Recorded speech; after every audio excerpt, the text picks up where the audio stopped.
Are there examples of foods that many people would put into the healthier category? They typically wouldn't associate with processed foods. It's not Doritos, it's not McDonald's, um, but it still nonetheless is refined or processed to a degree Sure.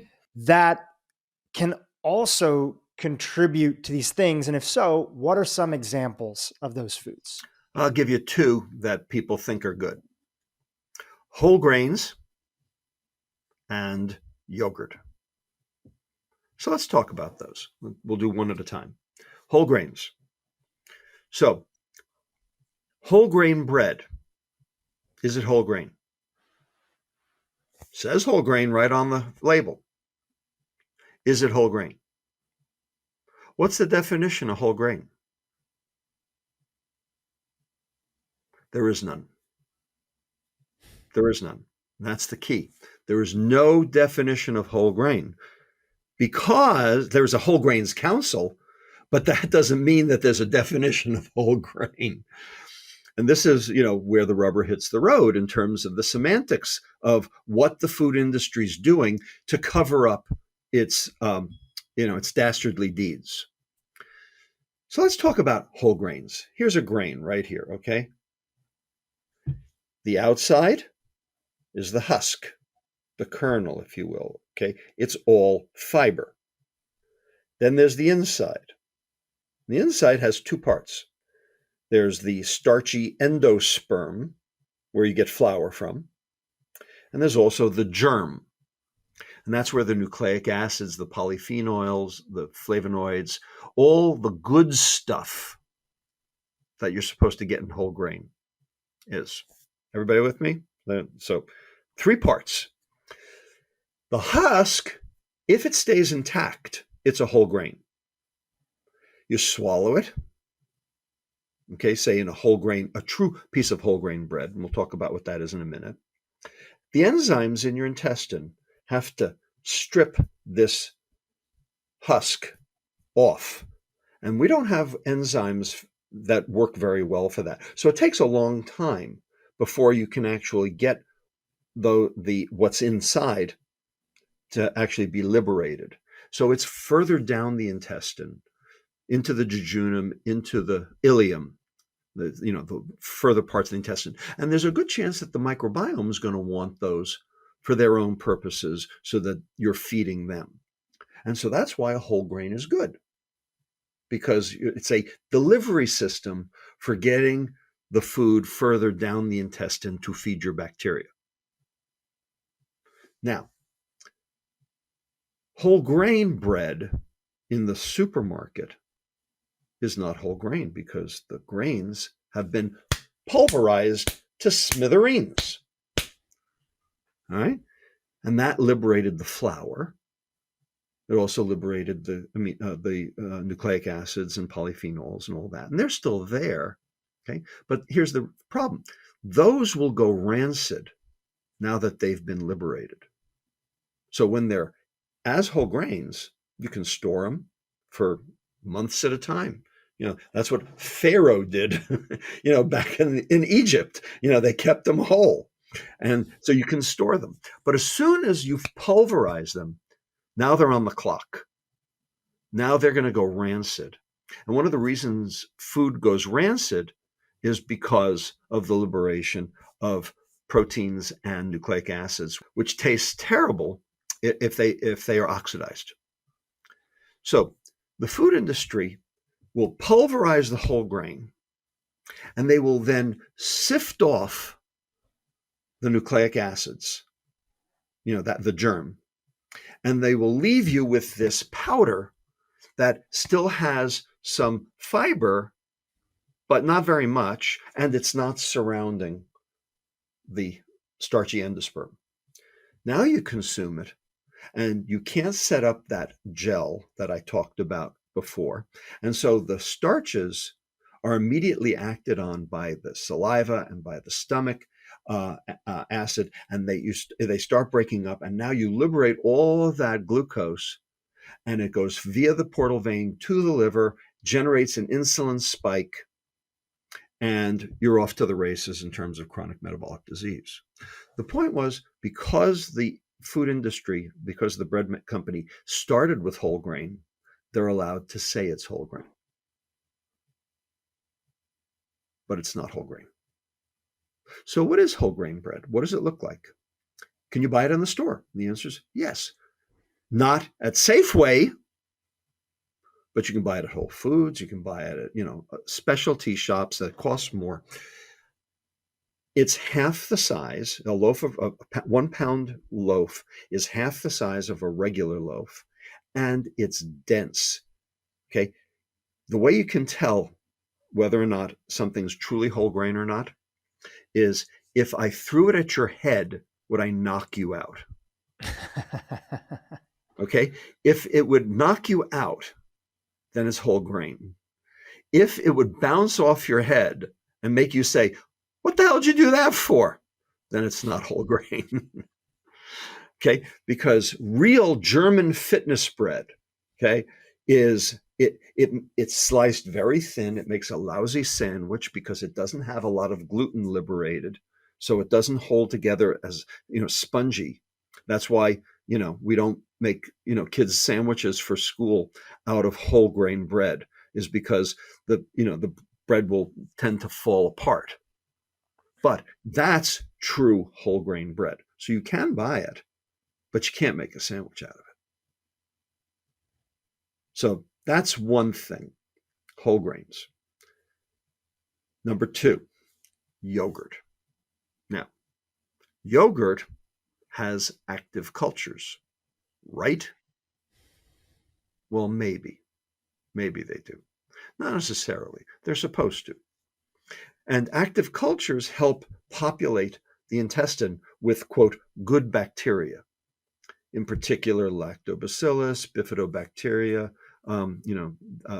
We've now found that bifidobacterium infantis seems to be a very good one, is one of the things that helps babies, and it seems to be a positive one. So they're adding that now to all of these, to kombuchas and to, other fermented foods in an attempt to try to get them, down into your intestine. The question is, if any of these foods worked,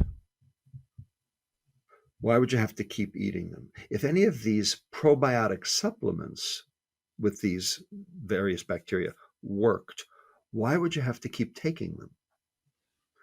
If they're live cultures, they should set up shop, right? They reach the intestine. It's nice and dark and murky and, all sorts of stuff in there. And certainly bacteria are growing in there. Why don't they just set up shop? Why don't they, distribute themselves throughout the intestine, and you only have to take them once? And the answer is because they're not living anymore. They died. And that's the reason why you needed them, is because your own died. Because you have an inhospitable intestinal environment. So you can take probiotics till the cows come home, and they're not going to make a damn bit of difference unless they can grow, and they're not growing. And the reason is because the environment in your intestine is inhospitable in the first place. So you have to change the environment that the bacteria find themselves in. So you don't need a probiotic. You need something that will let the bacteria grow. You need a prebiotic. That's food for bacteria. That's what a prebiotic is. Well, what's the prebiotic that's in real food, in all real food? Fiber. Because that's the food for bacteria. That's what bacteria chew on. That's what bacteria use to make short-chain fatty acids, which are not only beneficial for them, but beneficial for you too, because they suppress the cytokine response. They suppress the inflammatory response. They've been shown to be anti-inflammatory, anti-cardiovascular disease. You need those short-chain fatty acids, acetate, propionate, butyrate. And the only way to get them is to let your bacteria chew on fiber. Well, the fiber's in the real food, but it's been taken out of the processed food.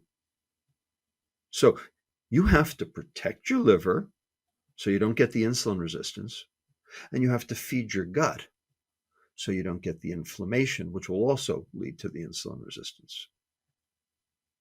You do those two things, protect the liver, feed the gut, and now you've got metabolic health. But there's only one substrate that does that. And it's called real food. For someone who's seeing, and this happens a lot for people as they start to clean up their diet a little bit, and they're wary of a lot of the gluten-free foods, which actually spike their blood sugar more than even just regular, true whole wheat, right? In your example.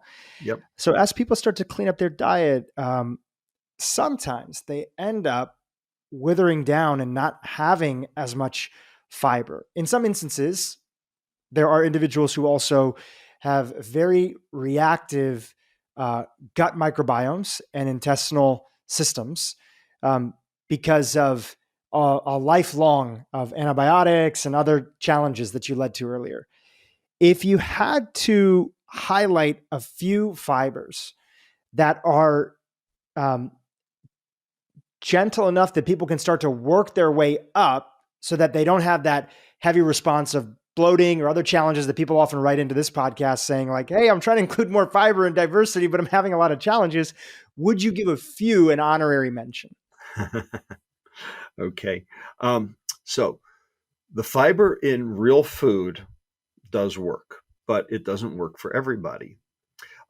Real food usually works. There are people who are, quote, gluten sensitive. I'm one of them, by the way. That doesn't mean you have celiac disease.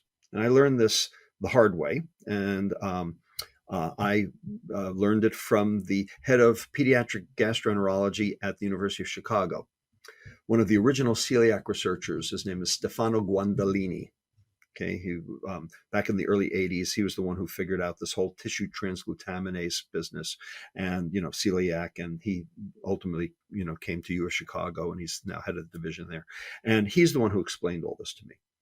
So a lot of people say they're gluten sensitive, but they don't have celiac disease. They're not gluten sensitive. They're wheat sensitive.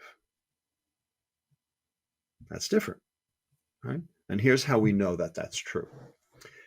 You take their white cells, people like myself, okay, who I don't eat regular bread anymore. I eat gluten-free bread, not because I'm trying to escape gluten. I'm trying to escape wheat, right? And the only way to escape wheat is to have gluten-free bread. So here's what happens. You take their white cells, you throw them in a dish, and you throw gluten on them, nothing happens. You throw rye on them, nothing happens. You throw barley on them, nothing happens. You throw wheat on them, they go bonkers. All right? Now, in a celiac patient, you throw wheat, barley, rye, or gluten, and they go bonkers no matter what. So clearly, these people are having a reaction to wheat, but they're not having a reaction to gluten. And it turns out wheat is a very complex organism.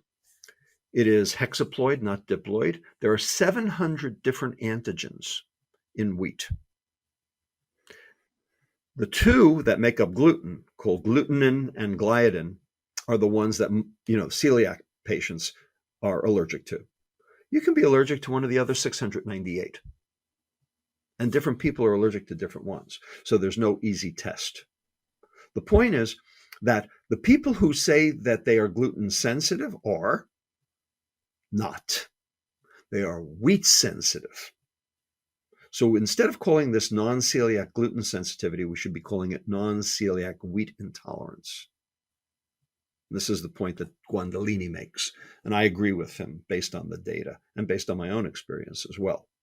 Right? So I stay away from wheat, but I can have a beer and it won't affect me in any way, shape, or form. It's perfectly fine.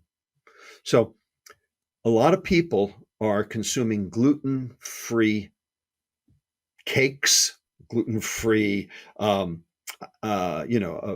breads, etc. So they're using different flours, and a lot of those flours are very high in sugar. For instance, sorghum flour.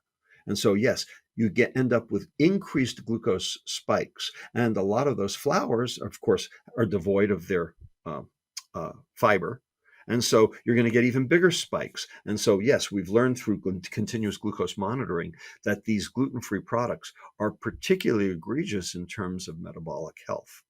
So, yes, you do need to watch your wheat intake if you're one of these people, but you don't need to watch your gluten intake. And what you really need to do is eat real food.